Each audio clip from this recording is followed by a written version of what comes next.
Hey, it's David back on BreezeFlippers. It's the midweek update. I have a few things I want to talk about today. First of all, we'll probably talk about some sales. Not too bad. Slow weekend.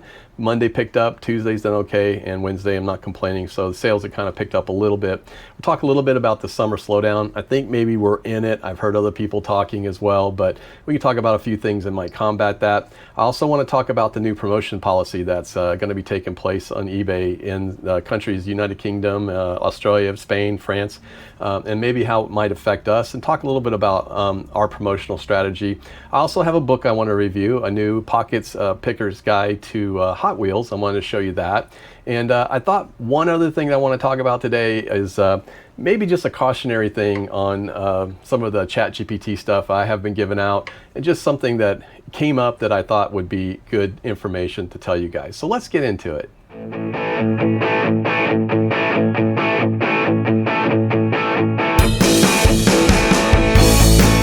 So like I said, a few sales. We're going to talk about those real quick, and I'll pop those up on the screen and kind of show you guys what has gone on so far this week. Again, not really a bad week. We've had $276 in sales since Monday, and one of those is a pretty good size sale.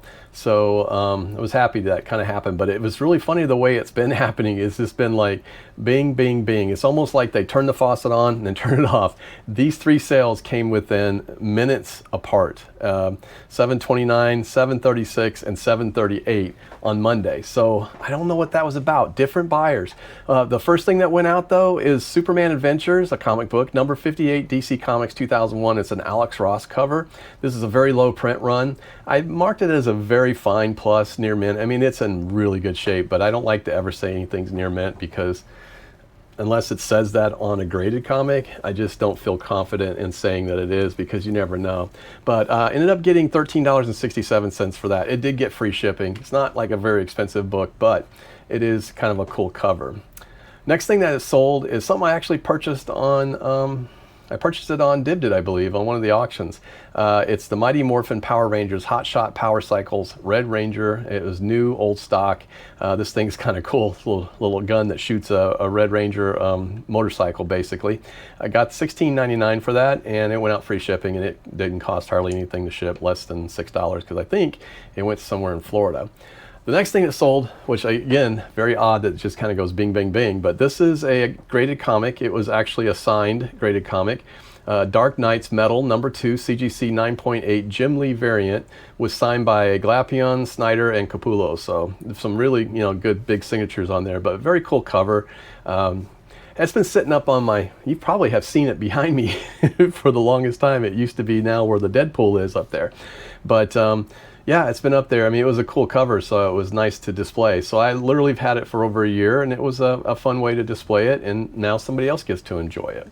The next day we did sell a Hot Wheels 25th Anniversary Collector's Edition. 1993 Dream Car is a 5-pack. I think I picked it up on Dibbed It too, sold it for $19.99, and it went out with free shipping. We sold some Nintendo Wii games, a lot of 4. There's actually Wii Fit, Wii Fit Plus, Active, and We Play Fitness and Fun. Sold that for $9.99. I got $6.99 shipping on those. They're a little heavier.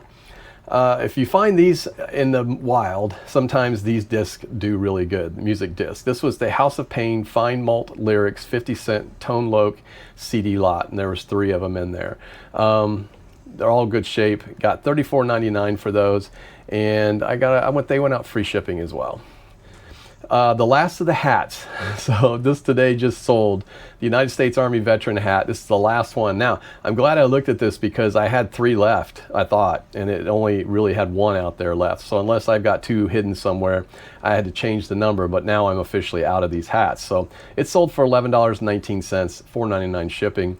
And also sold a Stars and Stripes Red, White, and Blue patriotic baseball cap. So I talked about this in the last show. I said, if you need a patriotic hat before 4th of July, come to my store. $6.99. You can buy as many as you need. I got 20 of them left. So got $6.99 for that, plus $4.99 shipping. So not bad. $276 so far this week, and it's just Wednesday, and I don't know, I sent out a whole bunch of offers, and I just started a new sale last night at midnight. So I'll be sending out newsletters I'll be using my ChatGPT prompts for that, but I'll be sending out newsletters for that, and it's trying to get some things going. But usually when we start a sale, things kind of pick up. So I didn't put everything on sale this time like I did on the last one. I just ran some specific stuff. So we're going to see if that works a little bit differently, because sometimes I think you put too much on. I can kind of space that out. Maybe next week put some different things on there. So I think that'll be kind of fun. So as we're talking about ChatGPT though, one of the subjects I want to talk about, we're not going to go quite in order because I want to get to the promotional thing and talk about that too. But and this is something that happened to me that was not ChatGPT related, but it got me to thinking that I talk a lot about ChatGPT and using the prompts and all these things. And sometimes I think I do it every once in a while. I'll take what it says for granted and not look at it as much as I need to. Now, I ran a golf club a few weeks ago. I did not know anything about this golf club. It had dials and buttons and all kinds of stuff on this club. It was a tailor-made, and it was an adjustable driver. Okay, so I know most stuff about most clubs. I can figure it out, but I had to look this one up. I had to do a little research, and I used the Sell Similar. And what I did not see on the Sell Similar was that it had head cover and driver, or a driver tool included in one of the description part or something, and I didn't see that in there.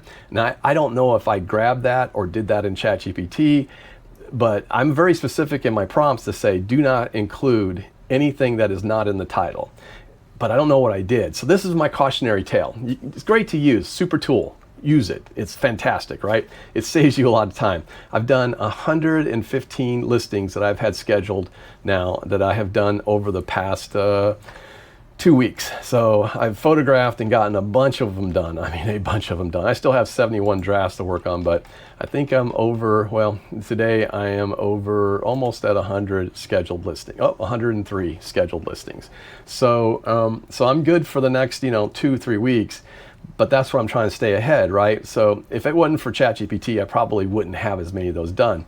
But I'm very specific in the prompt. I tell it not to include anything that isn't in the title unless I specifically tell it. So if I say it's new in the box, or it's new with tags, it can be included in that. But you got to read it. So just if you do use any of the prompts that I've given you guys, make sure you read what it tells you, because it can be wrong. It's not perfect, and you have to correct it every once in a while. So that's my cautionary tale. That little mistake, however I did it, whether it be through ChatGPT or the Sell Similar, cost me $25. I sold that club for just I think $79, just under $80. And he sent it back to me and said it's actually a 15 degree. It's not. It was a something 8 to 15 degree and not a 7 to 12 degree. And he said that, what else did he say? It didn't include the head cover. So he was, it's a nice guy about it. And it was my fault. So I was like, what's going to make you happy? I said, you can send it back. I told him he could send it back. And he said, just send me $25. We'll call it a day. And I'm like, all right, that's fine. And he agreed, give me a good feedback. So I'm like, all right, I'll do that. I don't care. I mean, to me, that was the club that I got free from my daughter's storage closet thing that she has over there that everybody puts their garbage in. I got 5 clubs for free there, and I've already sold 3 of them. So I've more than made my money back. The $25 was well worth it to not have to deal with return and all that stuff. So cautionary tale, there you have it. All right, so last week I had made a mention, the last video, talked a little bit about the promotion thing. Now this has been coming up with a lot of people. So, and I'm gonna tie this into my promotion strategy, what's been working for me, and I'll tell you some of my numbers and kind of tell you where we're at. And I'll tie it in also to maybe some of the slow stuff that's going on right now, and possibly, maybe that's gonna help. But it was my understanding, I didn't really understand the whole program. I'd only heard bits and pieces. I've heard other people talking about it, but I haven't heard their whole video. I think I watched Kevin's video, but I might have been doing something else. And I'm sorry, Kevin, but I might have been doing something else and didn't hear the whole thing. So it didn't click with me until I saw something else, and until somebody that watched my video told me about what it was. So my understanding is this is how it works, and what I've researched. They said that eBay is implementing a significant change to their promotion policy on June 24th, 2025 for the United Kingdom, Australia, France, Italy, and Spain. And that under this policy, if any buyer clicks on your promoted listing, and then any other buyer purchases that same item within 30 days, you're going to get charged the ad fee, even if they didn't go through that promotional link to get it. So you're going to get charged for an ad fee even if they didn't interact with that promotional ad themselves. So that means clicking one time on a promoted listing can lead to ad fees for subsequent sales of that item, regardless how they find it, right? So right now, the implications for the US sellers is that it's being rolled out in select international markets, but it's important for us to stay informed to make sure that we're looking into this. So monitor their announcements, be aware. If you don't use promotions, nothing to worry about. If you do use promotions, I use promotions. I'm a little concerned, but I'm not a lot concerned. And I want to tell you why here in just a minute. But I think, you should always be, looking at something. So if you do promotions, you should always be regularly updating or making sure those are working for you. I know people that do the dynamics. I don't do dynamic ads. I don't promote at the same level that a lot of people do. That might be a detriment to my sales. I don't know. I had a couple people, or somebody mentioned on one of the comments on the last video that they thought maybe, because I've always said I promote at about 2%. They said they're promoting between 4 and 5%, or maybe 8%. I forget what they said exactly, but they seem to be getting pretty good sales. Just recently, because sales have been really slow, I popped it up to 5%. So, and 5% is not a lot. I mean, factor that into your cost. That's why I ran the next sale I ran. Instead of running 15% off on them, I'm running 10%. So I'm factoring that in. Like I try to, just for instance, most of my comics, I price at the fair market value or just above fair market value. So that way I can put them on sale and I can play with that price a little bit and still get what I need out of them. Now, most of the stuff that I have, my buy cost is really low. Now, if I have something that I paid a lot for, I'm going to try and get as much as I can for it because that's business. So, but I've been running it and kind of looking at my promotions, and what I wanted to do was I said, okay, I'm kind of looking at, well, what have I done so far this year? Now, again, not a ton of sales this year, and we're still right now halfway. We're just starting into the second quarter, and looking at my numbers, we're just flat. We're flat from last year, within 1%, up or down. That's about what it seems like. So not doing worse than we did last year. Our first quarter blew it away. Our second quarter kind of So I'll be curious to see what happens, but I do kind of feel like we are in that slowdown, right? I do feel like some of that's going to happen. So I feel like I've got to probably promote a little bit more. And that's why I jumped it up to 5%. I'm going to give it a try, guys, and see what happens. I'll report back and tell you. But looking at my numbers and trying to figure out, well, so far this year, what have I done in promoted sales? And what I looked at is, believe it or not, promoted sales is 48.2% of my sales. 51.8% of my sales are organic. So that part of it kind of, think about it. So if that new policy would go into effect, I wonder how many of those sales would go up, because if they click on, like I've got a lot of times that I'll sell something that it doesn't sell promoted. And I'm kind of happy about that.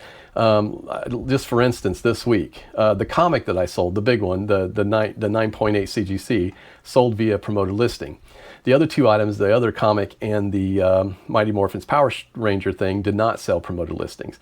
Yesterday, I sold 2 items, none of those promoted listings. Today, all 3 of the items I sold were promoted listings. So there is, 2 of the items I sold, 1 wasn't. So interesting, like I said, that, the promoted listings, I think that there is some there that works. It's about 50-50. So for me, it's not too bad. I don't know if I look at the whole last year, I could tell you that number too, to see, what that number looks like. But so last year, promoted sales, it's the same. 51% of my sales were promoted, 48.5% were organic. So for me, it's about half and half. Now, I don't know if increasing that is going to do anything different, as far as increasing it or giving me more. But I mean, I guess I look at it this way and think I wouldn't have had all those sales had I not, promoted. So, and maybe that's not the case. I don't know. I don't have enough sales volume, being part-time, than what we put in there to be able to kind of offset that. So for me, promoting probably is the best thing I can do. And I'm kind of hoping that's what's going to help, with the summer kind of slow down. Now, a lot of people attribute all this stuff, different things, to the summer slowdown. But the reality is, usually starting around Memorial Day, think about it, families, schools are getting out, kids are out of school, vacations are starting, people are traveling.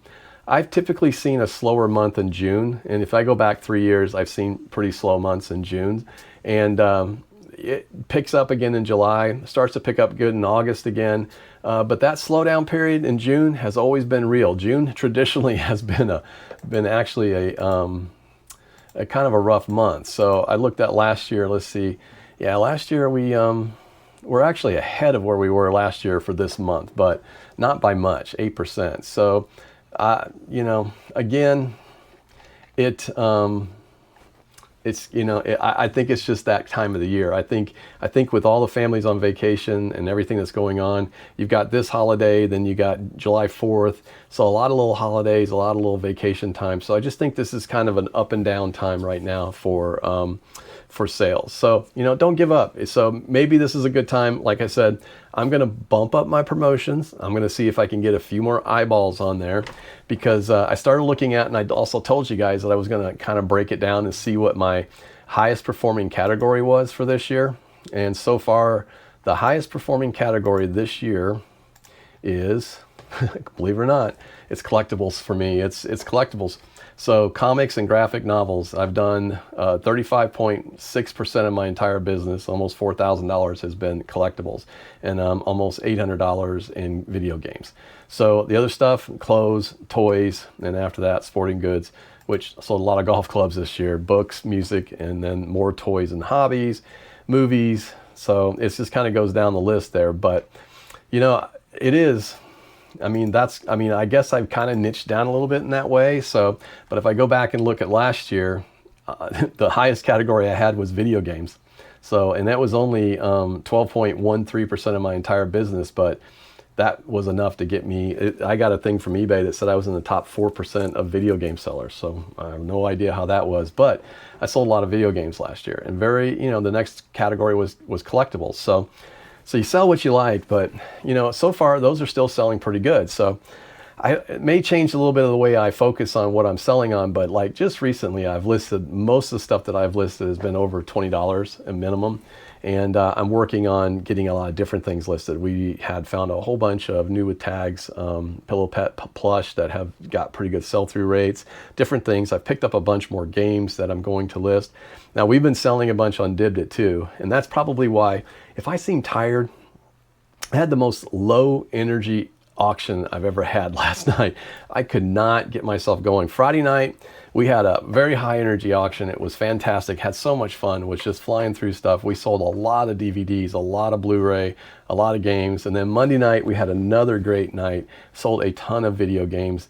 If I look at what I've done so far on Dibdit this year, I think I might have done almost as much on Dibdit as I have done on, almost as much on Dibdit this year as I've done on, about a little over half of what I've done on eBay.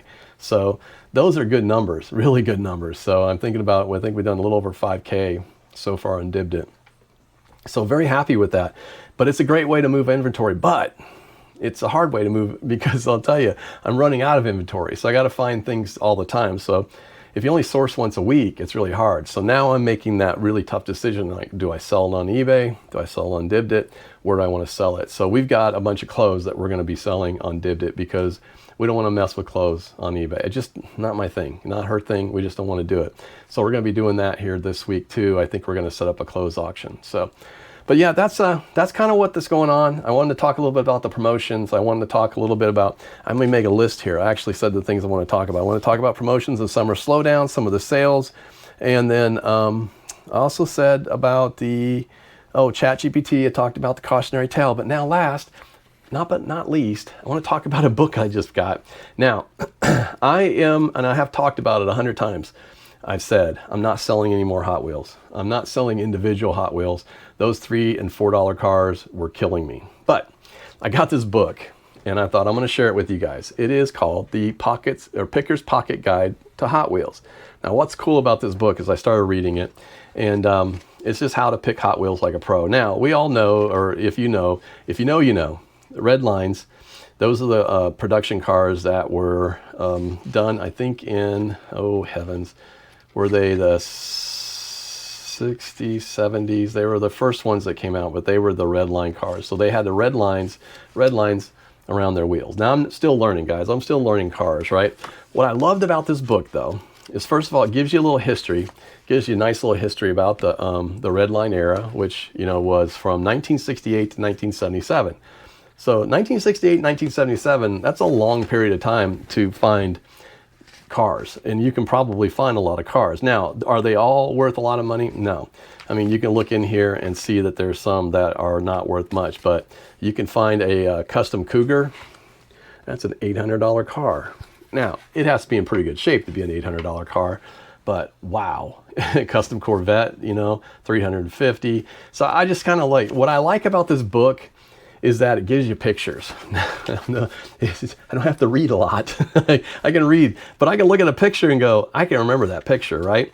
But it talks about the red lines, and it takes you all the way up into the, out of the red line into the Blackwall era. And there are some actual valuable cars still in the Blackwall era, with 1977 to 1988.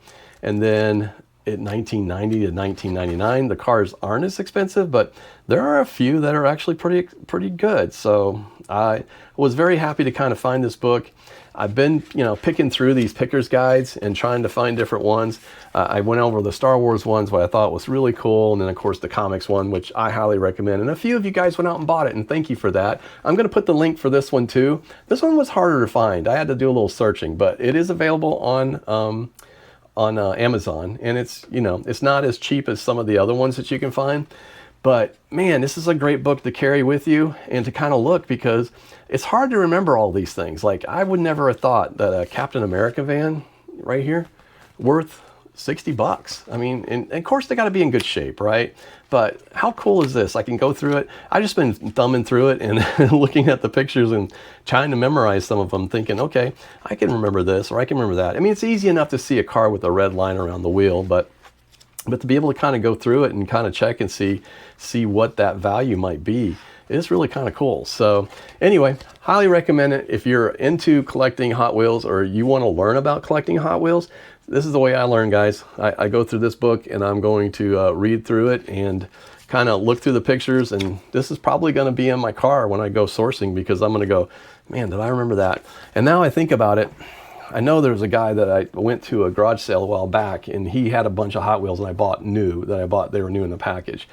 And but he had he had tables of cars that were not in the package.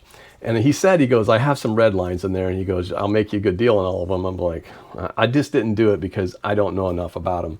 If I'd have had that book, maybe I'd have done something. I don't know. Maybe I saw something on there and gone, oh, that's a Camaro. I want that one. So anyway, I hope you go check it out and see if you guys will like it. Got some more auctions coming up this week. Dibbed it tomorrow night at 7 p.m. Central Time. I'm going to be doing comics and some collectibles. Friday night at 8 p.m. Central Time, I'm going to be doing, I picked up an entire lot of Blu-rays last weekend that are pretty decent, really good ones. So I'm going to be running some Blu-ray lots again. I like to run those in lots of like between 2 and 4, 2 and 5. And we'll try to sell all those off on Friday night. But, and maybe we'll throw in a few collectibles and things in there too. We'll see, just depends. But, you know, and tonight I'm going to rest. I'm going to format and do this video and do all that stuff. But then I'm going to rest. I'm going to go to bed early. I just feel like this week has kind of been dragging me down between work and all the sales and things we've been doing. And then of course, working outside, and just, I feel like it's catching up. You know, 59, you got to watch yourself, I guess, every once in a while. Take care of those things, and it's kind of nice. This weekend, we don't have any big plans. I think we're going to hit some garage sales on Saturday.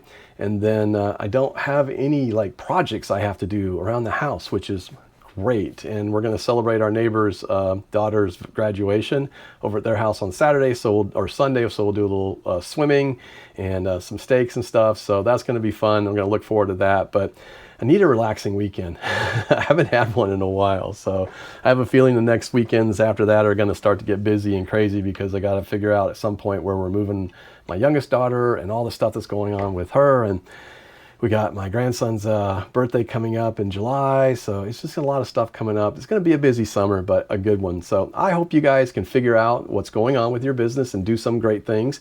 You know, look over promotions. If it works for you, great. If you don't need it, then, you know, good for you. So let me know your secret. Hey, if you guys don't mind, leave a comment. Tell me about the things you've heard. If I was wrong on something, let me know. If you tried one of these books, let me know. If you got a book that you've tried that you recommend, let us know that too. I'd love to hear that. Love the communication. I love all the comments that I'm getting, guys. I really appreciate that. I appreciate your interaction with me. I appreciate you guys coming and visiting. If you haven't had a chance to subscribe, if you've gotten this far, 88% of the people that watch my channel are not subscribed. So if you don't mind hitting that subscribe button, it makes a big difference eventually. I mean, I'm not earning anything from this, but it's just nice to kind of have the channel grow. And I said when we get to 1,000, I think when we get to 1,000, I'm gonna do some giveaways and might do a live. I might have some guests on here. I will be a guest again on the Finders Flippers Resell podcast this week. I'm gonna be guest hosting on Sunday, so next week's podcast. If you haven't had a chance yet, go check out Nashville Flippers. I was on their last week's podcast and the week before, so their regular one and their after hours. It was a lot of fun. Those guys are great. Had a great time with them. Learned a lot about them, and that was something really enjoyable. And I hope you get a chance to go check that out. So hope you guys are doing great. Hope your business is doing great. Stay safe. I'm David Beck from BreezeFlippers. We'll see you.